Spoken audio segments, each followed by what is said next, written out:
معيشته ورزقه، كنا نشتغل، كنا الكل نشتغل. يعني دا اسالك اكو نقطه سيد محمد. نعم. يعني اريد افهمها اني 8 اشهر الاب ساكت، سجل البيت.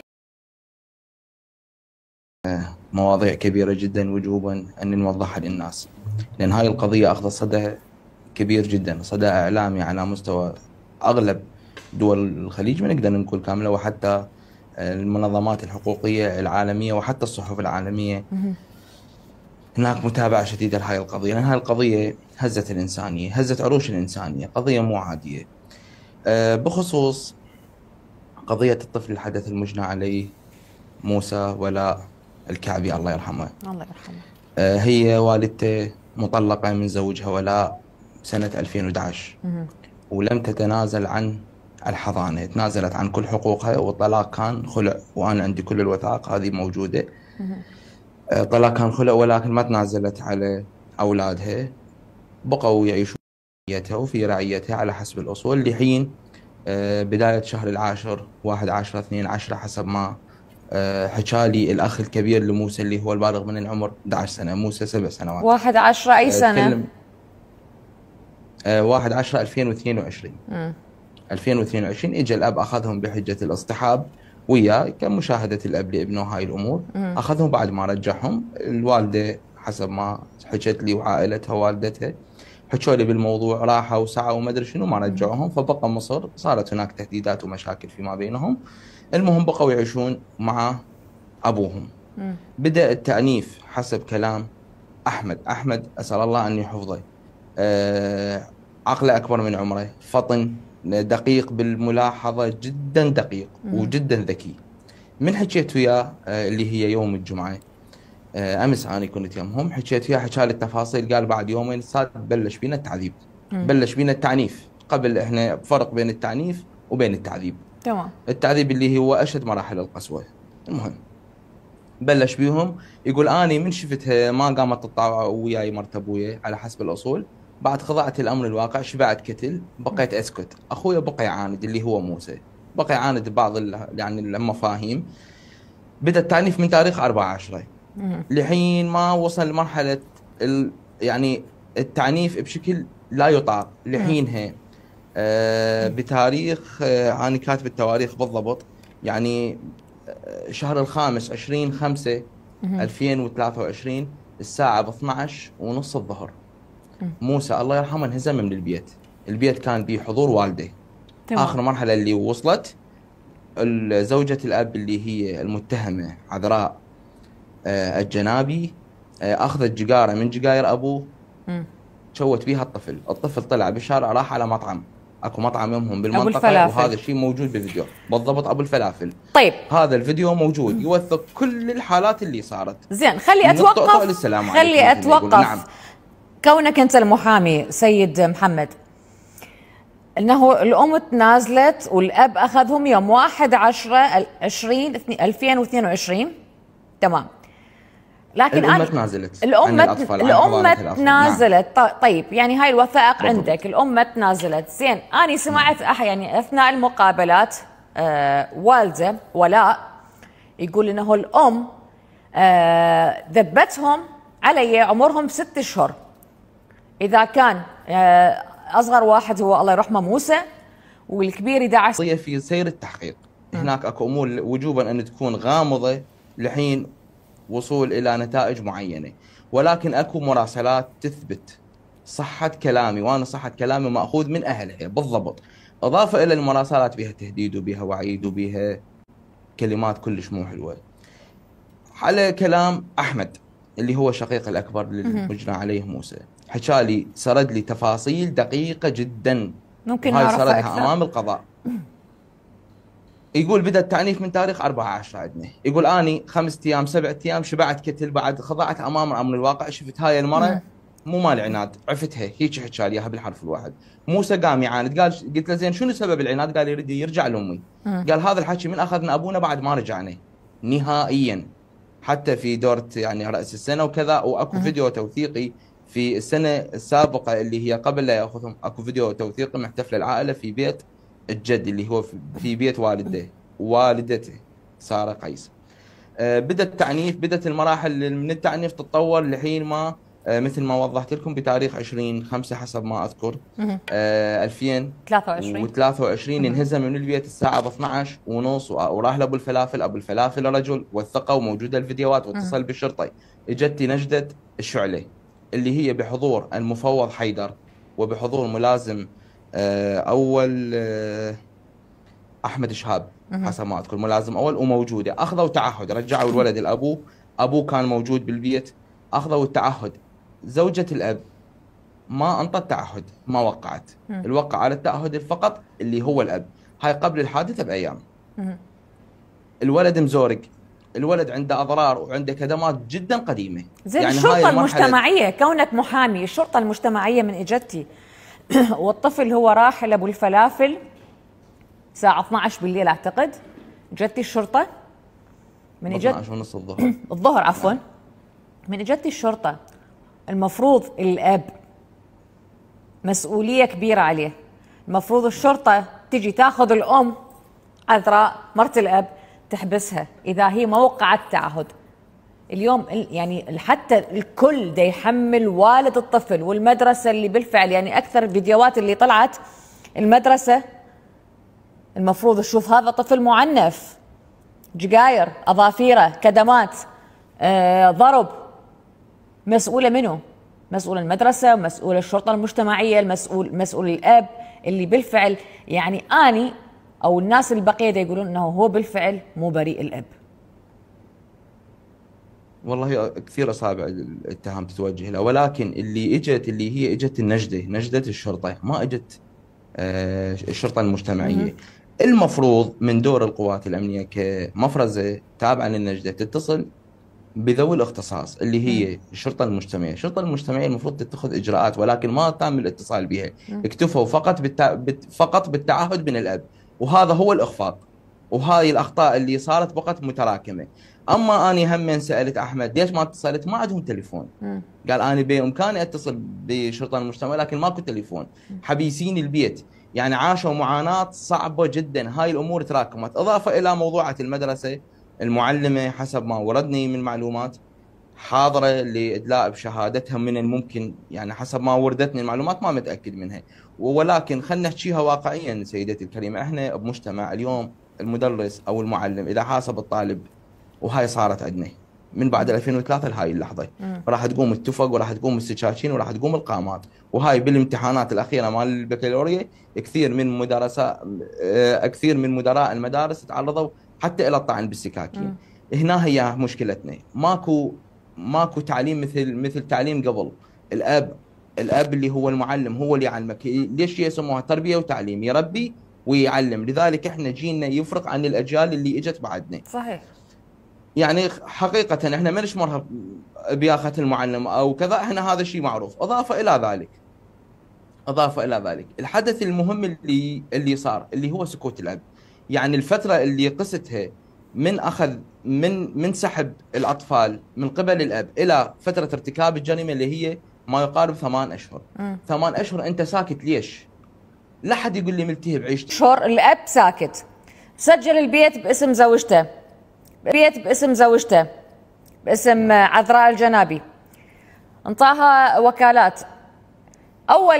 اول ما شاهدنا الجريمه الاب يقول اني، وخاصه يعني اعتقد الجيران وقرايبه، يقول هي صار لها اسبوعين تعنف بي. عاد وين كنتوا انتوا؟ الاب يعني شنو؟ وين يشتغل؟ دوامه سنوي؟ لو ماكو ساعات عنده عمل، هو دا يشتغل وين بالضبط؟ ما يقدر يرجع للبيت يشوف ابنه مضروب. نعم. اللي ملبسته شتوي بعز الحر، يعني وجهه كله كدمات. احنا حاليا بدنا ننتظر التقرير الطبي، يصدر التقرير الطبي راح يكون النهائي بتفاصيل دقيقه راح يكون، وممكن اني حسب تقديري لا راح يكون احتشاء. هاي وحده من الصور اللي راح اعرضها امام قناتكم الكريمه، اللي هي باعوا اثار التعذيب. هاي صار لها قد مده اذا تبين امام الساده المشاهدين. هاي وحده. اثنين، اكو تراكمات مال الاب ما يدري ويدري لا كل الزين. احنا كنا ندخل لبيوتنا ونعرف حتى الاطفال من تعيل فلان تحرك ويا فلان. هذا دور الاب. نعم انت اليوم مسؤول توفر له لقمه عيش وكذا، على عيني وعلى راسي، كلكم راع وكلكم مسؤول عن رعيته، ولكن انت مسؤول على تربيته وعلى متابعته.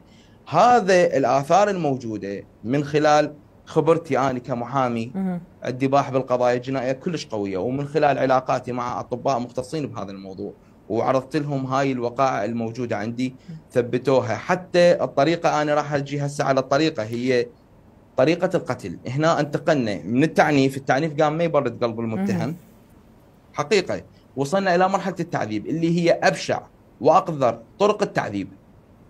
اللي اكو صوره في المدرسه اللي هي الناس كلها لابسه ملابس صيفيه بهذا الحر، وانا هسه باستوديوكم وكهرباء ما عندنا حاليا هالحر هذا، وملبسه الشتوي حتى تضيع اثار الكدمات والتعذيب على جسد الطفل، وبارزه بالوجه وبالفك وبالحنك وبالعين وحتى بالاظافر، قلع الاظافر. وصلت المرحله ما كفاها هذه. هنا المفروض راح ندخل بآلية اللي هي الكارثه بارتكاب الجريمه. احمد يقص لي القصه، يقول لي استاذ احنا ننام الساعه مبكر بالليل 10 ونص، بالتسعة ونص تمام بالكتل. يقول انا واخويا ننام بالاستقبال. الطابق الثاني ما حد يوصل له. هي المتهمه عندها نعم المتهمه عندها ولد وعندها بنيه اطفال خطيه. هسه هذول هم شنو ذنبهم؟ امهم ارتكبت هيك كارثه. المهم هو المتهم بريء حتى تثبت ادانته، ولكن هاي الامور ادلتها واضحه وما يخفى شيء على الشعب العراقي. الشعب العراقي من كثر الويلات صار هو خبير بهاي المواضيع. اضافه الى ذلك يقول احنا ننام من وقت، وتقعدنا ساعه بالخمسة الصبح مثل العسكريه تعداد عندها. بليله مقتله الله يرحمه، هو انقتل يوم الخميس، التاريخ يوم 19 يوم 20 يوم 19 بالليل الساعه بالعشرة بالليل. يقول بدت تطعن بي بالسكاكين تحت اسفل الكلى، وهاي الصوره موجوده. ثباني الكلام اللي يحكي لي ادي مع المبرزات اللي عندي استنتج كل كلامه دقيق جدا، وموجوده الاثار هاي جوارين ماكو يعني سيد محمد؟ يعني الجوارين نعم، يعني الجوارين اثناء الحادثه دا يقولون اسمع اصوات وتعذيب. زين وينكم انتم؟ المعروف على الشعب العراقي اهل نخوه، ما تتعدى الانسانيه. احنا رجال مشورب كل يعني موجودين كلهم بالشارع، رياجين مشوربين، ما قدرتوا تدخلون عليه على هاي المرة؟ او حتى الرجال اللي يرجع من البيت على اساس انه هو دا يشتغل شغل وعايف الجهاله بامان 8 اشهر، دا يشوفون الويل. شو استفاديت يعني؟ شنو ذنب هذا الملاك اللي راح؟ طيب بيوم الحادثه اللي سوتها بالفعل، يعني اثناء وجنابك تقول معروف يعني انه على الطب اثناء التشريح بالفعل هي انطتها كميات من الملح والزيت شربته؟ بالضبط. خلي اروي لك الروايه بالتفاصيل اضافه الى اعترافها، حتى اني ثبتت بين اعتراف المتهمه وبين الكلام اللي وصل لي من خلال محضر التحقيق اللي انا كتبته. هذا دوري. بدت الساعه بالعشرة بالليل تضرب به، تبسط به، استخدمت كيبلات، استخدمت سكينه كآلة جارحه يسميها القانون، وطعنته اسفل الكلى. وهذا من طابقه الادله وطابقه الاعترافات مع الصور. بعد التشريح هذا المفصل مال عظم الورك، وفعلا هاي ضربه بالجهه اليسرى. يعني هذا الجسم هذا مال متعنف يوم واحد مستحيل. هاي وحده. اثنين، بدت قامت تفتح حلقه وتعصر اللي هي علبه الملح، حتى مو كيس وموجوده العلبه. قامت تدير بحلقه وتقول له اذا كرم السامع تدفله اخنقك. وبدت الخنقات مثل ما انوصفت الي من قبل اخوه احمد جدا دقيق. قال حتى اصابعها صارت هيك وهيك على الركبه. من اجيت طابقت كلام احمد مع الاثار الموجوده على جثمان المجنى عليه مطابقه 100%. هاي واحده. يقول بدا قام يتقيأ خطيه، اصرت على الملح مره ثانيه، وهذا الحكي اذا ما يبلع الملح بالسكاكين. اكو الاثار لحد الان موجوده. لحد ما وصل مرحله سقط ووقع على القاع. تقول سحلته خليته بمكانه اللي ننام به. يقول بقيت اني اداري لل5 الصبح، بقى يتقيأ، شربته مي يتقيأ وينزف على الفراش. يقول قمت غسلت الفراش خليته على غير مكان على حسب الاصول. يقول بدا النبض عنده يضعف ما يتحرك، قام يقول وكلته خياره ومي قام ما يتحرك عنده. يقول وصل المرحله اكو نبض بيه واكو حراره بجسمه، يفتح عيونه، اجل الله السامع، تكلم على نفسه خطيه. هنا من خلال دوري بديت اجمع الادله وبديت اعرضها على الاطباء اللي عندي قبل لا يصدر التقرير. هنا فعلا ارتفاع كميه الملح بالدم عملت عده الى فقدان سوائل، وارتفاع كميه الملح بالدم هنا راح يسوي اغتشاء بالقلب، وممكن هذا راح يطلع بالتقرير الطبي. بدا شو يسوي الجسم؟ يفرز السوائل ويحتاج الى سوائل يعوضها على مود يقضي على كميه الملح. يبدي هنا الدم بالتخثر بداخل جسم الانسان. يقول لحد 5 الصبح الولد تعب جدا. يقول قعدتنا بال5 الصبح سحلته من مكان اللي نايم بيه من الاستقبال، خليته يم الدرج، شالته ذبته على الدرج ووقعته، قالت له قوم برجليها، قوم لا تمثل عليه ولا تتعاير. يقول بقيت اني يمه اداري بنفس المكان ما يتحرك الولد، اكو بي نبض، يفتح عيونه شويه ويسدها، اشربه مي ما يقدر يبلعها. يقول توفى الساعه ب9 الصبح عدل، تقريبا ب9 الا 5. يقول من 9 الصبح من توفى انا ما ادري صار بي، انسحبت الغير مكان. يقول هي ظلت تطبخ على حسب الاصول، مارست طقوسها البلديه، ثم هنا الحد تقريبا الساعه ب2:03 الظهر. يقول انا لاحظت الديدان قامت تلتم علي. اتصلت بزوجها الساعه ب2:30 مثل ما وضح لي اياها. اتصلت بزوجها قالت له تعال الابن تخربط موسى هيك وهيك. اجى زوجها وهذا الواقع اللي صارت. زوجها من اتصل بالاجهزه الامنيه وابن عمه ومشت هاي الامور. نعم. اليوم مرحله وصلنا زوجة اب ترتكب هيك جريمه. زين ايش عرفها بموضوعة الملح هيك يسبب ضرر على يعني تفننت بتعذيبه. سيد محمد اريد انوه على شيء.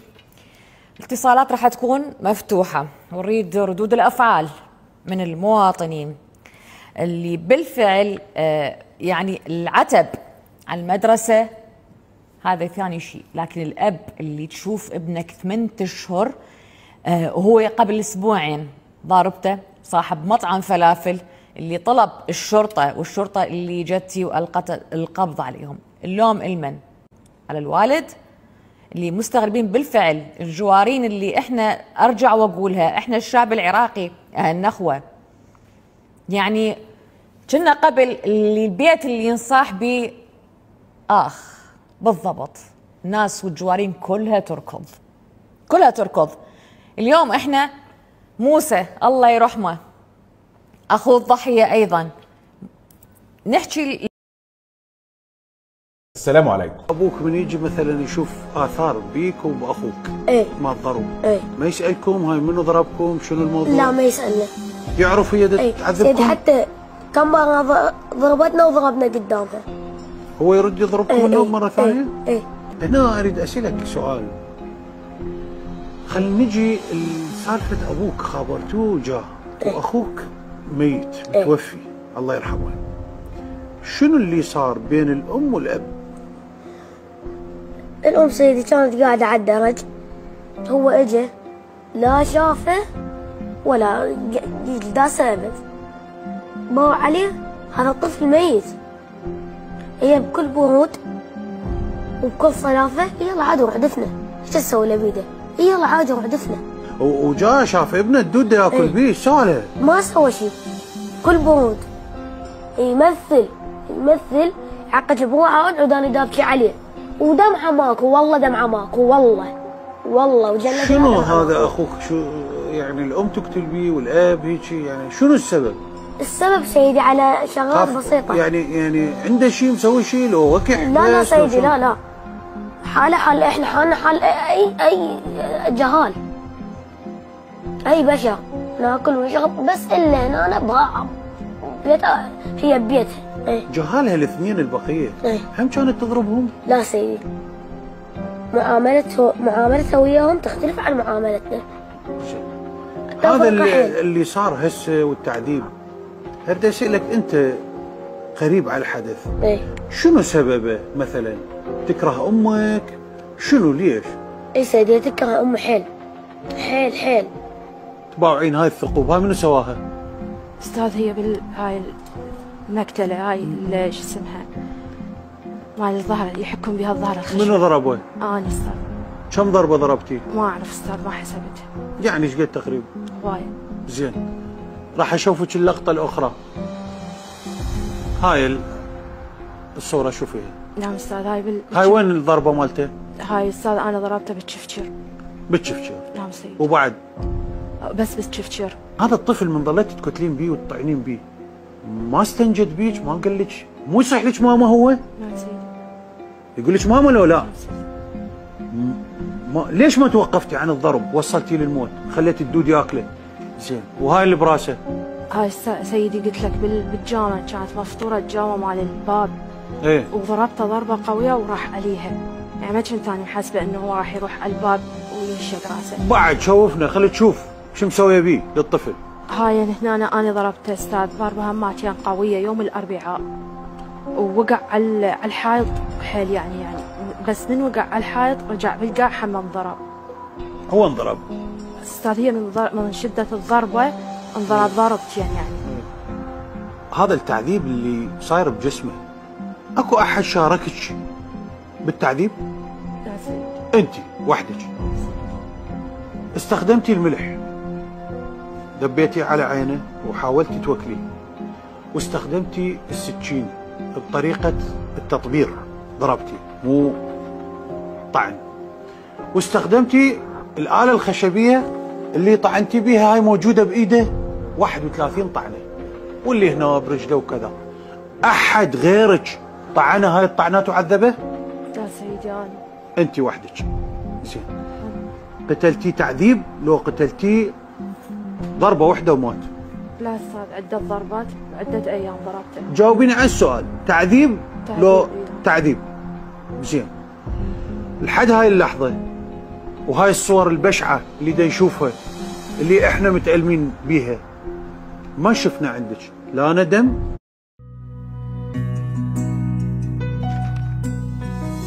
بوك منك غير. Free, easy returns with the Amazon app. Download now. ولا دمعة حزن ولا انت حاسة انه هذا اللي يصيح لك ماما قتلتي. الحضانة من حق الام. ليش فرطتي باطفالك؟ شنو فرطت بيهم؟ انا قدمت بلاغ مال الحضانة بس كان يجي يهددني. اسمحي لي، وين قدمتي البلاغ بيا مكان؟ بالتاجي مركز شرطة؟ مالتهم. كملتي راجعتي على الدعوة؟ رحت واخذنا الشرطة اللي هو يسلمهم البلاغ. ايه تبليغ. نعم. طاياهم بالباب، احنا كنا حتى انا وامي بالسيارة قال لا تنزلون انتم بس قعدوا هنا لان اكيد راح يحكي يصيح كل شيء يصير. بقينا بس شفته طلع هو بوقتها واخوه وما اخذ التبليغ وما عدى بالليل اجى يقول لي تبلغين ما انا ما علي تعرفيني كل الزين، لا اعترف بقانون ولا بعشاير، اخذهم صار اضربهم طلقه. يعني انت عندك دعوه تردين تسترديهم حضانه، ماشي. تريد شيء من عندنا؟ تطالبوا بشيء انت؟ انا سيدي ايه اطالب من قبلكم وزارة الداخلية ومن قبل السيد الرئيس المحترم بأن تتعاقب أشد عقوبة بالإعدام. إعدام. أنا أريد أطلع حق أخوي وبس. شلون على إيده سيد وهاي إيده ذني ترى محترقات. بشنو؟ حرقت على الطبخ. شلون؟ شالتها هي سيدة قوية. ايه. أنا أبويا ما يقدر لها. أبويا ضخم وهاي ما يقدر لها. جابت ايده شالته وحطته جحيل على الطبخ، هو قام يصيح. هاي الخشبه وين راحت بعدين؟ هاي سيدي من انكسرت حطتها على المجمده. كانت بصفر المجمده انقهرت عليه لان اخويا بعد شمرتها ورا المجمده خفيتها ضميتها حتى بعد ما تضرب بيها. يعني مو هي ضمتها لان احنا من جينا نبحث دورنا ما لقينا بالبدايه بعدين انا سيدي ضميتها. هاي انت ضميتها؟ اي على مود تظل تضرب بي ورا المجمده دفعتها حيل بدون اي ما تدري. والله سيدي شكو خشبه شكو عوده بالبيت كسرتن على ظهره. بعد اكو اثار براسه قويه فتحه، شنو هذا؟ اي سيدي اكو لنا 3. ايه هنا واثنين ورا. شنو ذنب بيش؟ هاي اللي هنا سيدي ضربته بالسكينه، ذي ثلاثه بالسكينه ضربته. شلون بالسكينه؟ حيل هيك طبر، طبرات الطبر بالسكينه هنا وهنا. شلون كان ياكل ويشرب العيل؟ انا كنت اطي بدون ما تدري. تطب حمام، هي تصعد غرفتها بالاستقبال، غرفه الاستقبال هول. تعال هاك ذني كل على السريع قبل لا تشوف امي. انت شلون عرفت بيه توفى الله يرحمه؟ نفس ماكو، عيونه صار بيض. قلت له ماما ترى مات. قالت لا كذاب، دا يمثل، تضرب بيه. قال يلا قوم قوم دا تمثل. انا بهاي الاثناء كان على رجلي، كان يمي مي دا صحي. اذب عليه ماي، ما اعرف شو اسوي، تخبرت يعني، بس اريد اصحيه، اريد يقوم، شلون ما اعرف. وش صار؟ هي جت شافته الوضع طبيعي، التعبر من يمه تسوي غدا والوضع طبيعي، كل شيء ماكو. ليش هو بيش ساعة هذا الحكي قطع النفس؟ قطع النفس الساعة ب11. وبثلاثة يلا خبرت ابوك؟ ل3 تعرض القلب تسوي غدا والوضع طبيعي والجهال دا يلعبون وكل شيء ماكو. انت شو تسوي؟ وضع طبيعي وانا قاعد بصفه بس اريد اصحيه. وتالي عرفته مات؟ ايه. يعني اخوك مات على رجلك؟ ايه. انتوا وين عادة تسبحون؟ احنا؟ ايه. انا سيدي بالحمام، واخويا هاي الشهرين 3 قامت السبحه بالطامه برا. زين، وتلبسه ملابس شتويه هم شفنا بالصور. شتويه صحيح. ليش؟ شنو السبب؟ على مود الاثار البي ما تبين، لان طويل حمود ما تبين الاثار البي. زين.